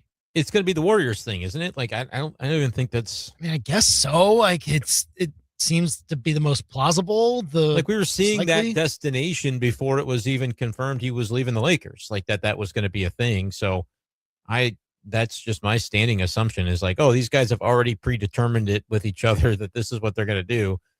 The presentation of, if this, that, and the other happens, it will give the Warriors the cap space or whatever to make a run at LeBron. What are you talking about? Make a run? They're just going to have them. Yeah. Because that's what LeBron and Anthony Davis and, Draymond have decided is happening. That's how this sport works, guys. So yeah, I think the Warriors thing ends up happening if I had to guess. And it's pretty incredible because people think, and this will eventually be LeBron. He's not the best player on a team. He wasn't the best player on his last team, if you ask me. Well, Luka was healthy. Luke is pretty good. Yeah. So I would say he'd be the best player on some teams, but no teams that he's going to be part of at this point in his career because he gets to kind of choose where he goes. Because if he's on the Warriors and they have Steph and Jimmy Butler and Anthony Davis, he's maybe second best if Steph is still better. Nah, I don't think Steph's as good as him. Steph is kind of broken down too at this point. A little bit. It is incredible how much LeBron has kept the consistency up. It's kind of the amazing main thing. Yeah. You can't take that away from him. That's why you look at the Warriors wanting to make that move. But I'm here to say, if they do that, if they create a situation where okay, Draymond's, I would assume Draymond is not in this fold. No, he is. I don't know that Jimmy Butler is, but I everything I've read was that Draymond would be one of the ones, I think. Yeah, either way, they would have to say goodbye to one of the five, I guess, that was mentioned in there, right? And it'd be either Butler or Draymond. I haven't seen Jimmy Butler. I haven't seen that as one of the super friends. I think that Draymond, from what I understood, the contract that was denied or declined or whatever is just to set up to make a more favorable cap situation to do everything that the super friends want to do. So that's what I thought it was, but I haven't been super locked in. So maybe I'm wrong. Either way, that happens. Not going to work. No, you don't think they'll be able to win? No. Yeah. I mean, it is a strategy to be get the geriatric crew together. I mean, a lot of those guys are older now, right? Anthony Davis is not that old, but the others I think are a little bit getting up there in age to where it's hard to, I don't know if y'all are going to stay. They ain't got to play 82 games. I'll tell you that what, like if you can get them all healthy for the playoffs at the same time, maybe then that's like the way you're trying to game the system a little bit, but you got to have we've seen this before. Like you do have to have a full roster and you can do the stars and scrubs kind of method, but it matters which scrubs you have. Like it matters to get like the role players to, and man, in the NBA, a lot of times role players make ungodly amounts of money. Like it's crazy. Some of the contracts, I think in the NBA more so than any other sport, just like the random, 8th or 10th best guy on a team and the millions he can bring in as a veteran player is mind boggling. So do you find enough of those guys who fit what you need after you put together your main core and with the little resources that you have available to round out the roster? Do you find the people that are also not only the right fits, but willing to probably take less money to get to say, hey, I did this cool thing with these Hall of Famers? That's the question, I guess. And that's, because if you are a role player and you're trying to find the best fit, I don't know if it's that. It's like, the motivation is the whole question. Like, are you motivated to do this cool thing and maybe win a championship because of it? Or are you motivated to advance your own career? Those might be two different questions with pertinence to this conversation. Again, like these were the players that 8 years ago, these players are at the peak where you would want every single one of them on your team. But that was also the formula of building a championship team 8-10 years ago. Like, super teams worked. Like you were able to kind of work through them. It works in this sport. It really does. It sure does. But I think it's maybe lessened a little bit based off the fact that we've seen 8 different champions last 8 years, something like that. Well, yeah, all the super players are on a different team every year, it seems like. So hard to find some. There's that, but it didn't seem that the Knicks had all of that working in that direction. Like the OKC developed a bunch. Neither of the last two were that ilk of a team. Like they got great players, but they weren't built as like here comes the super team and now the league has to reckon with us. That's not how either of those champions came together, which is kind of refreshing to see. So you're right. Like in an era where super team is not necessarily got the cachet that it once did, maybe it still does when you get these names together, but like just acknowledging that 2 in a row have not necessarily been taken down by that type of team. Is it going to work to do that model with, guys that are probably all past their prime, more or less? That's a fair question. And Anthony Davis might be closest to it. Even if he's past it, he's closest to what his prime year was. Draymond's not it. Steph Curry's not it. And LeBron James, even though right now, like you take the post-prime LeBron James, it's still pretty darn good player. He's special. But yeah, he's definitely past it. And then you're trying to figure out the depth behind it because, again, then you are worried about the 35 to 40 plus year knees holding up into what will be the real season when you play what seems to be the preseason sometimes, which is actually the regular season in the NBA. Then you got to be ready for the real season, which is the postseason in the last couple months. And like, there are times where players that start healthy in that and can't finish it, like because of how the nature of that beast is too. So there's just, I don't know if that model, it'll sell a whole bunch of tickets. It will be frustrating to fans who remember the Warriors winning everything and saying like, oh, now they're going to have all these great players.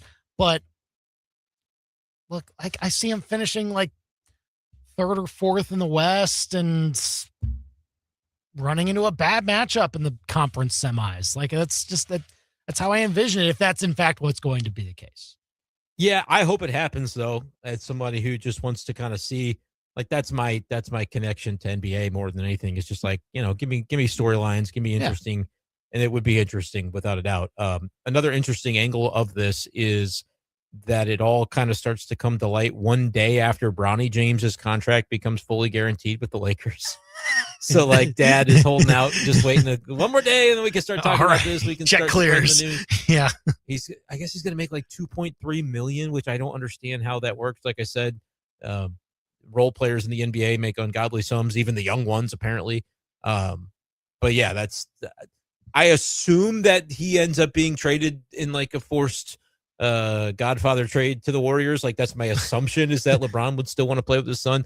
Be very funny though if you have a setup where you are playing with your son. Nobody's ever done this like those two are doing it. Right. And you're like, no, I'd rather play with these other old guys instead of you. Like I assume that one of those role players on the let's build a super team Warriors is going to have to be LeBron's kid.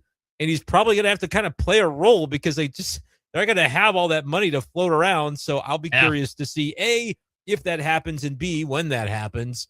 If LeBron indeed goes there, or wherever LeBron lands, we already know it's not going to be the Lakers. When that takes place, what's the trade compensation to get Bronny to that place? Yeah. Or is this the offseason in the NBA where the nepotism goes to pasture? Because I saw that the Heat already said, we're not taking any Antetokounmpos. We're taking Giannis, and the rest of the Antetokounmpos can go get a job. Yes. Like we're not doing it, which is like fascinating to me because I always kind of thought, oh, if you're Giannis, you have like even when you leave Milwaukee, you'll have your ability to kind of name your terms, and one of your terms is probably my brothers get to be on the team. Yeah, get to be part of the wear your practice jersey and wear long sleeves on the bench crew, like and get to play when it's a blowout, like which in the NBA is basically every night. I kind of figured that would be the deal, but nope. That's what I saw is the Heat are not looking to add any other Antetokounmpo to their squad, which is interesting. You like Antetokounmpo? It was not even necessary, but I feel like that is the plural.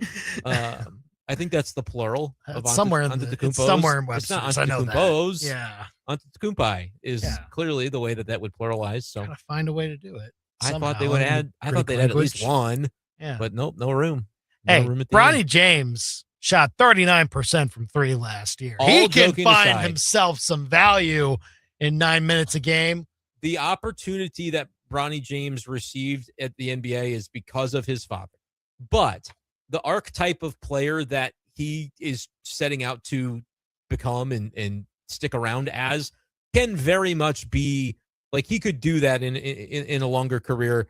I don't necessarily think that Bronny James is just done the day that LeBron can't find be a teammate of his and compel a team to have him. Like Bronny James could end up being, that type of player. I don't know that I would have thought that when he first came out because at that point he wasn't even good at, what was he? USC? Is that where he was? I don't remember. USC. Like he wasn't even a role player there. Yeah. But like has developed. I mean, he's obviously works hard. So did he deserve the opportunity originally? No. Is he someone that could stick around if he just continues to improve on the path that he has been? Yeah. Like he was playing a little bit in the playoff run. So I don't know.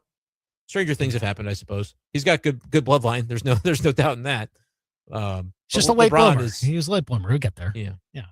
But like that, it's interesting that like the decision was I'm going to, go into the draft and kind of be able to call my shot with the benefit of having my dad, pulling the strings a little bit and gaining that benefit rather than like, oh, I'm going to go further develop in college. Like it does make sense that he didn't really need to go prove it in college to then gain access to like the Lakers facilities and their ability to develop him. I think that choice in retrospect is obviously panned out very favorably to Bronny. Call or text us. Where would you want to see LeBron James go? 875-5847 here on The Big Show. What would be the funniest place for him to end up? Oh, the funniest place. I'd love to see him on like the Wizards. Yeah, the funniest place would be that, or like would be the Hornets. Just out of left field and something like that. But is MJ still involved in the ownership, or is he done with that? He's just moved on to NASCAR. I can't remember what his. Can't remember if Michael he Jordan dabbled in some of that for a while, didn't he? So I can't really remember. Well, but that was he in basketball operations, or was he an owner? I can't keep it straight. Might have been ops, but it was when they were the Bobcats? I'm trying to remember. But that might have been right. Yeah, I think they were the Bobcats at that point. Gonna rely on AI overview here just for now. But while no longer the majority owner, Michael Jordan retained a minority ownership stake in the team, and there lists other minority stakeholders. So he does have a little bit of skin in the game. But I wonder what team LeBron's played for so many teams, and now maybe adding another to the list. I wonder what team he's going to want to join the ownership group for. Like, because he's going to do all that when the time comes. Like. And Tom Brady's done it in the NFL. It's like he'll like buy a stake in the Bucks or something. Yeah, he'll get to do that whole shebang. Or whoever, like, doesn't A-Rod own part of the Timberwolves? Like he'll team up with A-Rod and be like, hey, we're gonna be majority owners of the Minnesota Timberwolves. All of a sudden, he'll have the money for it, I'm sure, and the poll as well to have other rich people, you put together a group and LeBron's in the group, you want to be a part of that group, I assume, as sort of the status of it all. Well, hey, we're going to have another LeBron James summer sweepstakes, just like old times. 875-5847 if you want to call or text us here to tell us who you think should get LeBron James. Up next, how many games do you expect the Cardinals to win over the next couple weeks before the All-Star break hits? That's next. Now, your local sports center update on your total sports station, KTGR.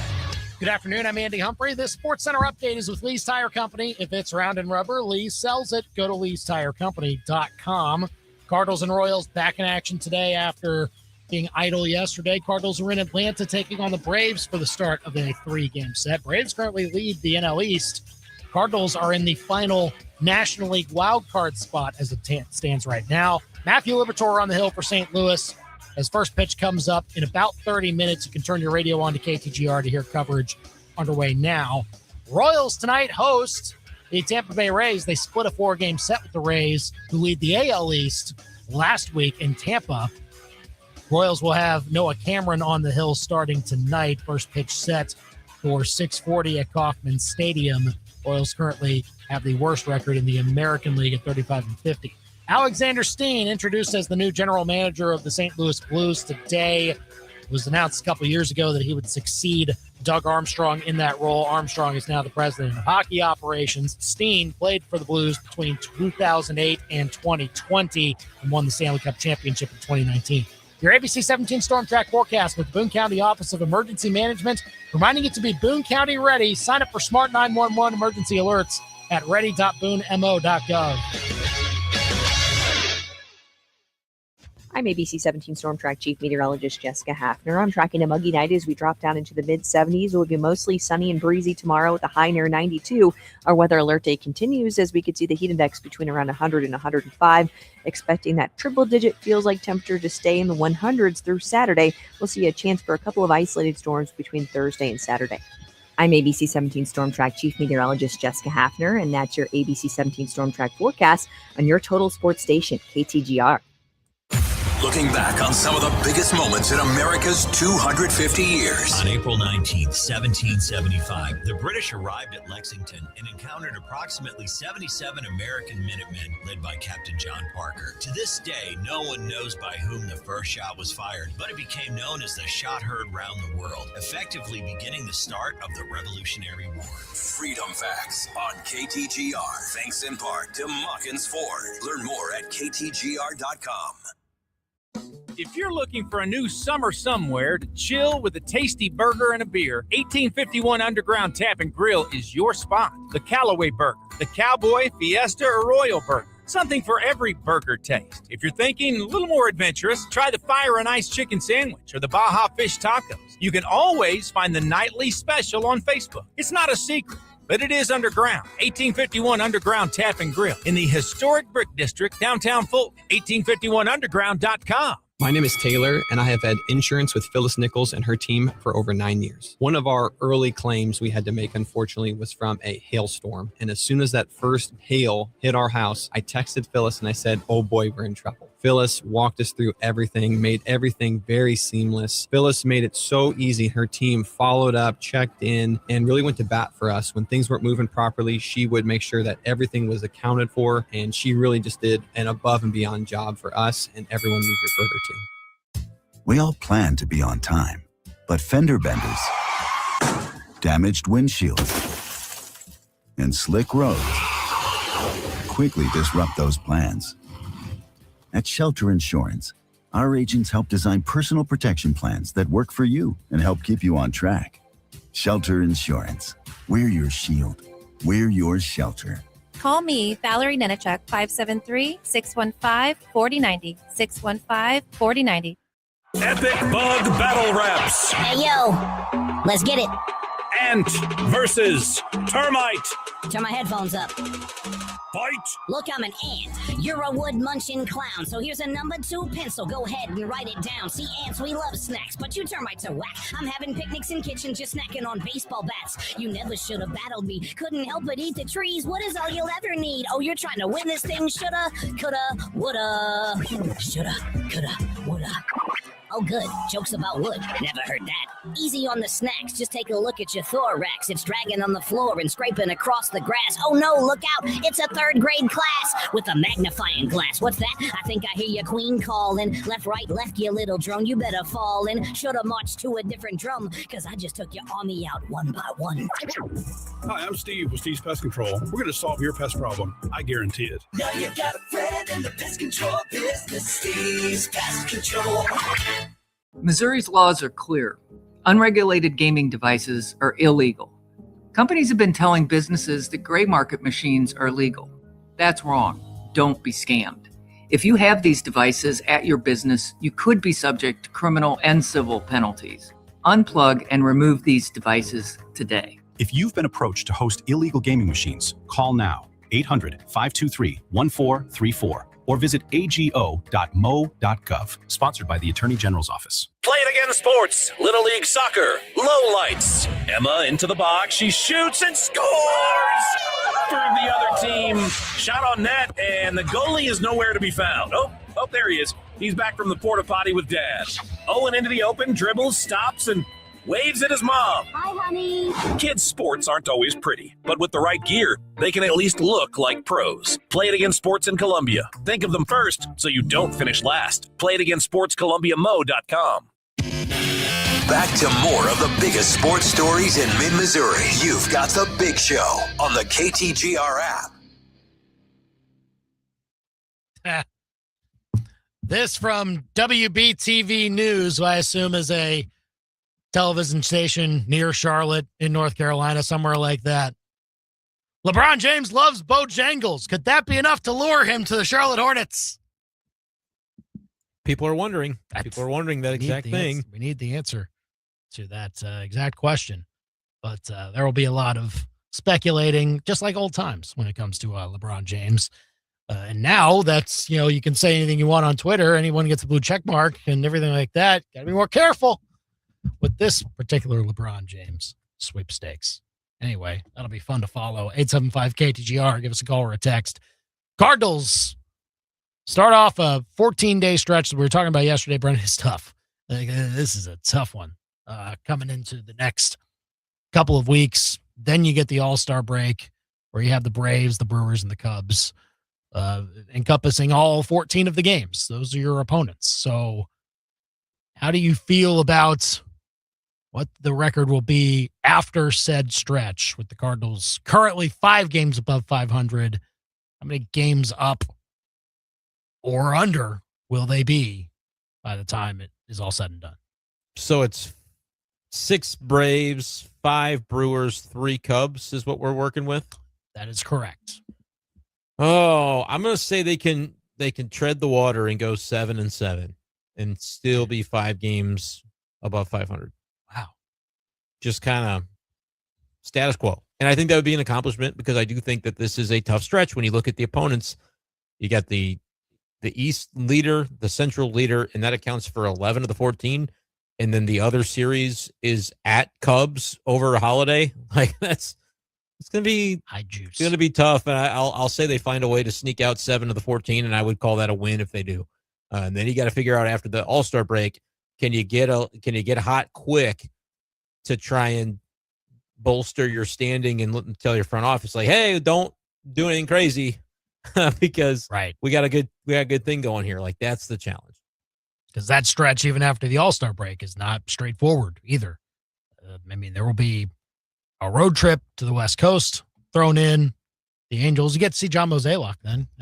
Yeah, that's hilarious. That is funny. Yeah, it's kind of interesting. They'll play Arizona at Arizona over that first weekend back from the All-Star break, but then they will come back home and see Arizona again for one game that make up from the rainout, and then it's divisional stuff at home with Cincinnati and the Cubs. So, yeah, it's a hellacious month for sure, and it comes at the perfect time because if they they get rinsed by this stretch of the schedule, then it is what it is, and the way forward is to sell. But if the other thing happens and they play well and maybe they finish above 500 as they're coming into that Cubs series and toward the end of July, deadline's a little bit later this year because they don't want to have it on a Friday, Saturday, or Sunday, I guess. So it's on the Monday, August 3rd. And, there's a chance that how they're playing in that Cubs series toward the end of July will be like, you'll be inclined to say on every win or loss, like, oh, this is going to determine. And like, that's not actually how they'll operate, but it might feel that way because you'll have some key swings, I think, over the next month. Yeah, you'll be seeing over this next stretch them laying a lot of the groundwork of like, okay, well, however they do over these next 2 weeks into the All-Star break, and then we use the All-Star break to then really start to focus in on it when there aren't games happening, what the direction could be. And so that these next 2 weeks may be more consequential to it than anything within 72, 96 hours of the actual trade deadline. Even I'll say this: 6-8 would be, I would call that a pretty good way to come out of it if you're the Cardinals. It wouldn't be pretty. It wouldn't be awesome. I think they go 5-9. Yeah, and I mean, if they do that, then they're going into the break a game above 500. Yeah. And by that point, everybody will be saying the same thing, like, yep, they're going to sell. And like, if that happens, they probably will. They could sell being way more above 500 than that. But I think if you're hovering around 500, give or take, like, I just think that the plan that existed before the season began has to be the one that you end up kind of going back to. And it could go the other way, but like, if this stretch eats them up, then it's that will be all that, that will be telling enough to move forward with a sell. Got a comment out on YouTube saying 6-8 is the prediction. Most likely scenario is anywhere between 5 and 7 wins, and anything above that, you're like, I mean, it's not. It's not like saying winning stretch would be something else. Like, you'd be at least winning one of those, if not 2 of those series that you have coming up against any of those teams, and that gives you the confidence. Like, okay, if you go up against those caliber of teams later on in the season, you're holding your own, then that tells you a little bit about the squad you have. And so it maybe gives you the sense that, like, okay, it could work. Now, it doesn't stop you from coming out flat after the All-Star break and letting all that work go to waste. But that's kind of the interesting part of it all. But entering a very key month for the St. Louis Cardinals when it comes to that. You can hear their game coming up against the Braves with first pitch in about 20 minutes on KTGR. Just turn your radio on to hear it. Thanks for joining us today. Thanks to the injury expert, Will Carroll, for coming on as well. We talked about Jack Caglione. We're going to decide on IL or not. The update is that he is in the lineup tonight. Okay. He is DHing, not in the field, but going to be at least in there still to hit as the Royals try to get something going. I mean, it's just about watching guys. Like, that's all it is for the Royals. Wasn't supposed to be that, though. Like, that wasn't supposed to be what you settle for, but At this point, it is. Nope. Like if you're expecting to be contending, you're expecting like, okay, like who are you going to be buying at the trade deadline? And it's become the exact opposite. We can play that game with Cagliel notes. 14 home runs, 30 runs batted in. Over or under 28 home runs, 60 runs batted in. That's such a. How is that? How bad are the Royals that's his RBI total with those home run totals? I mean, again, that's awful. He didn't play all that much. Like beforehand, he wasn't playing every day, and then he finally gets there. But yeah, right. Like yeah, but I guess you're saying that like his home run total, you can just bop a home run, but like there can be guys on base when you homer. That's allowed. Yeah. Theoretically, anyway. 14 homers and 30 RBIs is hysterical. Get on base for this guy, would you? I mean, Carter Jensen and Bobby Witt have been doing it sometimes. Like, there also was like he was down in the order for a bit of that too. When he was also like they were platooning him at first, and then when they stopped platooning him, they still weren't moving him up until third or fourth. Right. Yeah, he will beat that 60 RBI mark because they'll be batting him in places where he's going to be batting with guys on base for him. So he'll beat that for sure. Yeah, he's batting third tonight.